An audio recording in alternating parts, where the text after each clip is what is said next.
वकिलाला सुद्धा 353 चा सामना करावा लागला।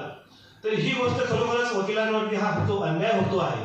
राजस्थान सारख्या जिल्ह्यामध्ये प्रोटेक्शन ऍक्ट लागू होऊ शकतं, तर आपल्या महाराष्ट्रामध्ये का नाही? आणि याच्यासाठी हिरिरीने प्रयत्न जर कोणी करत असेल तर ते खरोखरच संयुक्त राष्ट्रीय मंच करते असं मला वाटतं।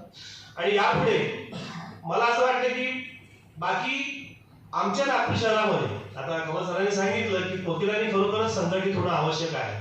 मित्रांनो, संघटित होणं खूप आवश्यक आहे, पण पर्टिक्युलर एका विशिष्ट माणसाकरता संघटित व्हायला नाही पाहिजे। जो कोणी माणूस असेल, तो कुठल्याही समाजाचा असेल, कुठल्याही धर्माचा असेल, कुठल्याही पंथाचा असेल, त्या माणसासाठी तो फक्त वकील आहे। तो आपल्यासाठी वकील आहे आणि वकील म्हणून त्याच्या पाठीशी उभं राहणं आवश्यक आहे। परंतु काही जण फक्त आपल्या पर्टिक्युलर माणसासाठीच हिरिरीने प्रयत्न करतात, त्यांच्यासाठीच पोलिसांच्या विरुद्ध अन्याय झाला, आपल्या विरुद्ध अन्याय झाला तर पोलिसांकडे जाऊन चौकशीसाठी मागणी करतात। हे चुकीचं आहे असं मला वाटतं।